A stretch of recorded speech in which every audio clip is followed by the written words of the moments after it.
Hey gang, so we officially just started assembling the short block, the JDM short block. We did some extra work on the block.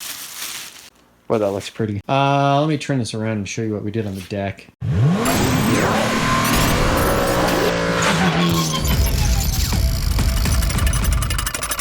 This was kind of weird.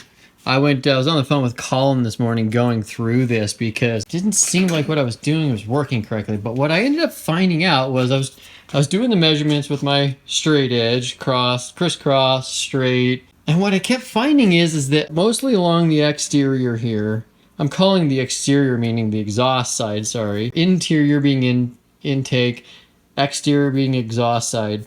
When I run the straight edge straight across here, I kept finding that I was getting 2.5 thousandths of out of flat. Is that a word?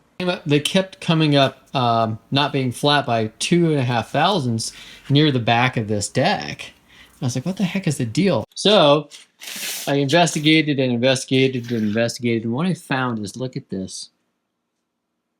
Look at these defects in the surface. I'm not sure what it's from for sure, but I noticed in various sections here, there is that damage, which was throwing off all of my flatness measurements. Now, I didn't have the same problem on this deck.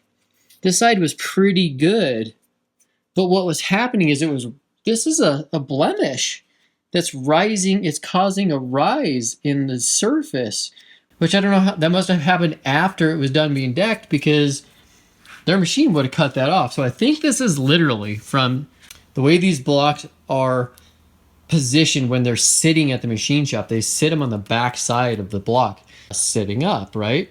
But there's a pin that's pressed into the tip right here of this block, which mates with, it's on both sides, and it mates with the transmission to line it up. And what happens is when the block sits on those pins, you know, it's sitting out here, it causes the front end to tilt forward. And I think literally we're dinging the surface doing that. So, which is no good. But I'll have to mention to those guys that, you know, we're going to have to do something else. I'm going to have to build some protectors or something to protect that, because that's throwing off all my freaking measurements. I had to figure out how to take the straight edge and not have it hang over the deck all the way, which kind of is almost counterintuitive to taking an accurate measurement. You know what? There's so many things that can happen to an amateur doing this and the questions that will come up. So hopefully this will help you guys not question your machine shop, because I've been doing a lot of that. This is the 4th machine shop we've been through, and each of them have had their pluses and minuses, but in theory and hope now that we've landed where we've landed, and we're getting good results now. So I thought I would show you my makeshift crankshaft holder. I was trying to think of how to do this for some time because these things are so heavy, but I've been trying to think of a way to build something that can hold this. So I'm just going to show you. Check this out. This is your handy dandy Harbor Freight Pittsburgh brand small jack stands. And the reason these worked out well is, I'll show you a different set, but they have a cradle a lot like these, same as this Craftsman. Something like this is just a little too narrow. This will probably work also, but I was looking for something that might grip a little bit better. But ironically, those journals are sized well enough that this would probably work also. I just didn't want it to come off of those as I'm kind of actually like pulling the fabric from these microfiber towels back and forth, which came up with something else pretty cool too with these microfiber towels. I did not think this would work. I was trying to think of some way to do this. Like some people use shoestrings and they put, you know, emery cloth down and then they try to get a shoestring on it in order to get the right width. It just seems super annoying. So check out this. I literally was able to cut my microfiber towels in strips. This worked perfectly. Got a couple of towels under the cradle just to hold this so I don't scratch the surfaces, obviously. And what this allowed me to do was be able to then come over here and use my mics. So you can basically get your mics on here mic them out, which is great because I just wanted to make sure everything's to spec. All right, well, let's flip this block back around and get this. Oh, I did come across something weird. In these early generation VG33 engines, the manuals have different specifications depending on when the block was actually manufactured. So let me show you. If you look specifically on a specification, well, 2001, it's not the case. It's only in these 2000 and before.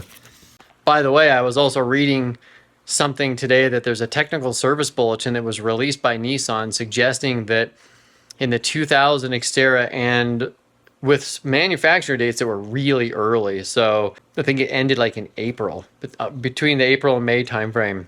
I'll have to see if any of mine were made in that time frame or not, but they basically were suggesting that the two middle cylinders number 2 and 4, both are really tight compared to the other 4 corners. So, but I found this TSB that said they coated the pistons with molybdenum. There's a moly coat. And the moly is, that particular surface treatment on the metal is for reducing friction, lowering the temperature of the component, which, you know, in theory, if you're reducing the friction, you're trying to prevent galling, scuffing, even seizing.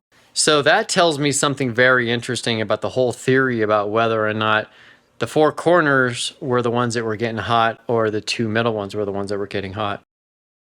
At the end of the day, what I want to show you is that in the manual too, this is very different. The manual as of 2001 does not suggest that there's any variation for the manufacturer date of the block. And if you remember, this is the serial number 004591. This is a Japanese market one, so I don't know if the number sequence is the same.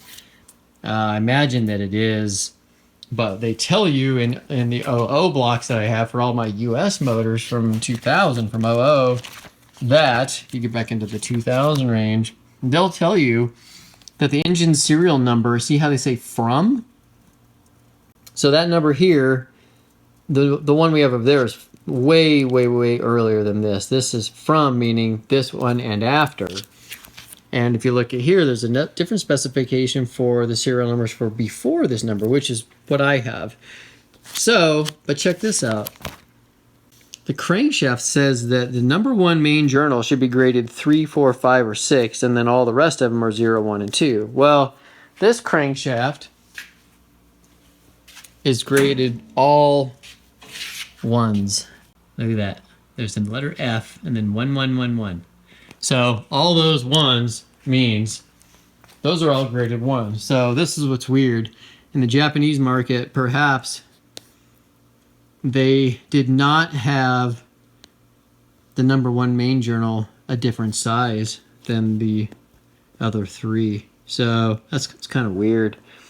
Either way, my one's spec'd out perfect. Every single one of them were 2.4788. It's right in the middle there. These all look, yeah, it's interesting how they just vary so much. Kind of makes me wonder if any of these numbers are even right. This range is a really wide range. That cannot be right. Holy moly, that's a terrible grade. Look at the wide variance of that. 4683 to 4793. This varies literally by 3/10. This is varying by 100. That's wrong. Gotta be wrong. So hopefully, and if I remember right, actually we can look. What is the crankshaft on the red one? This is from the red Xterra. It's reasonable to open it at this point for this. Should be right on the top. Actually, you know what? I even have this recorded on my notes. Yeah, this says F4111. So, yeah, it's okay. Should vary by just 2.